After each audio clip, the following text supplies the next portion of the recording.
was your sex education growing up? Did you put a condom over a banana and learn nothing else? Well, we're gonna undo some of that today. Let's talk about sex education, baby. I am Dr. Jordan Soper, a board-certified behavioral and cognitive psychologist and an S.E.X certified sex therapist, and have I got a fun one for you today on Psych Reads. We have Sex, the not all you need to know, but lots of things you need to know, by Heather Corinna, who is actually the director and founder of Scarleteen, which is a fantastic website, really emphasizing sex education since 1998.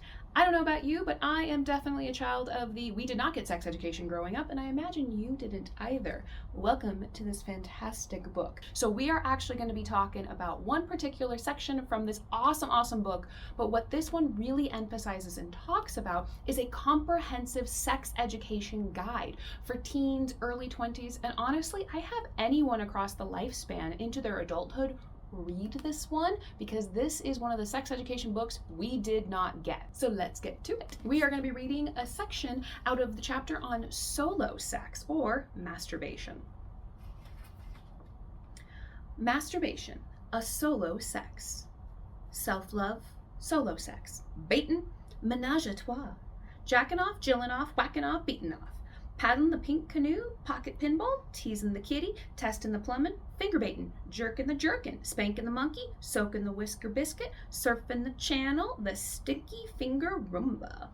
No matter what you call it, or how goofy what it is called, masturbation is one of the few things that almost everyone does or has done at some point. About as many people masturbate as play video games, and there are more people who masturbate than people who have computers at home or who own cars. In surveys and studies, as many as 95% of all people report that they masturbate or have done so.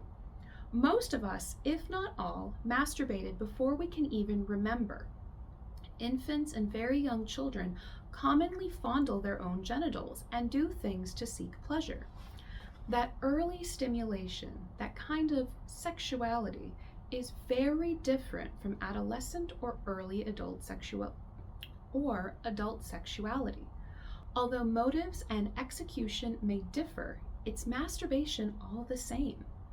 There is nothing wrong with masturbation, and it's even clearly good for you in some ways. Most doctors and medical organizations, counselors, sex therapists, that's me, and sex educators agree. For our sense of well-being, relaxation, and health, for our sexuality with or without partners, for developing a means for sexual communication, for getting familiar with your own sexual response cycle and preferences, and for finding out where all our parts are, how they work, and some of what we like and how we like it. Masturbation is bomb. How do you masturbate? How any one person masturbates at any given time is based on their mood, what they want, and on their individual psychological, emotional, and psychological makeup. All these variables affect what arouses people, brings about orgasm, and sexually satisfies them. So, although for one person, rubbing their penis or clitoris briskly with their hands or fingers with very little lead-up may get them off. Another may like to read a book while using a sex toy, and another may enjoy a long soak in the tub, followed by a slow and gentle self-massage. What a given person likes can also differ from day to day. Masturbation isn't just about genital stimulation. Plenty of people also incorporate touching or stimulating other parts of their body. Breasts, nipples or chests, thighs, hands or feet, parts of their faces, you name it. Somebody's touched it while masturbating. Some people experiment with certain sexual practices alone rather than with or before sharing with partners by using sex toys or certain types of role play or sexual fantasies. For many people, it's common to combine activities like the above rather than just doing one thing or stimulating one particular area. You may also find that it takes a while to discover what really works for you and or that something that was satisfying once isn't so satisfying anymore. You may want to mix it up a bit. What's a good way to get started with masturbation? Start with a space where you feel comfortable and where you don't have to worry about being walked in on or interrupted.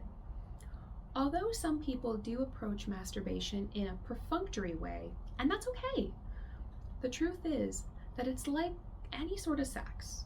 It's usually far more compelling and enjoyable when you're aroused and going all in. Most people have fantasies about what they'd like to do with someone else, and that's as fine a place to start as any. If you're not that most people, and don't tend to feel or experience sexual desire for others, or you're not in the mood for that kind of fantasy, by all means, start with whatever elicits your own sexual curiosity or desire. Although, no, you can't really kiss yourself. You can massage your lips with your fingers, for instance, or run your hands over the sensitive areas of your neck, nipples, legs, or arms. Remember, your whole body is full of nerve endings and sensory receptors, so the genitals aren't the only sexual spaces you've got, not by a long shot. Take your time. When you're masturbating, you are your own lover, so treat yourself and your body just the way you'd like a lover to treat you. When and if you do want to move the action to your genitals, keep in mind that it is all about you. What feels good to you, what you want, not about what you've seen or heard works for someone else.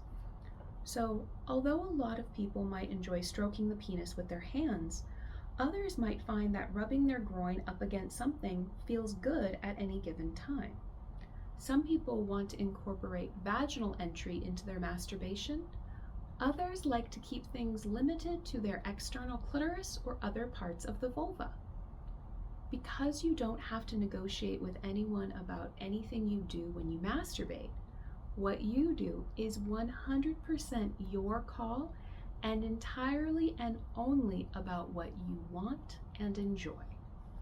So, there's a little excerpt. I love this particular chapter because I feel really strongly about masturbation.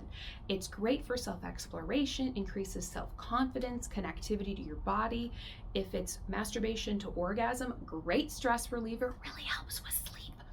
I cannot stop listing all the great reasons that you need to masturbate. But yet there is so much shame associated with it. It is one of the greatest ways to give you a sense of confidence, self-connectivity, but yet it is so shamed.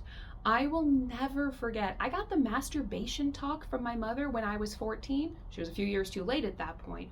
But I remember feeling so safe and comfortable, and her emphasis on it is not only the safest way, but it's fun. It gives you a place to safely practice. You're learning a skill, but you're learning about yourself. So this particular chapter is just a little bit out of this really fantastic book. So if you are a book nerd and you want to learn all about sex education, check out this particular one. If you are more of I like to learn things on the internet, please check out Scarleteen.com, which does provide a lot of different sex education resources throughout the lifespan. Now, this is one of the books I really enjoy giving to my patients who got younger or older teens or younger adults. Honestly, I like anyone to look at this material because this is material and education we did not get growing up, and that is a shame. Just because we didn't get it growing up doesn't mean we stop learning. Learning is a lifelong process, just like your sexuality is throughout your lifespan. So pick this sucker up and learn a little bit more about sex, because the more we learn about it, the way more fun it is and the less shamed we are. What are your questions or reactions to this particular chapter? Anything that really stood out to you? Additional things you want me to read from it? This may be a repeat. Feel free to put those in the comments down below, and I will see you next week for another episode of Psych Reads.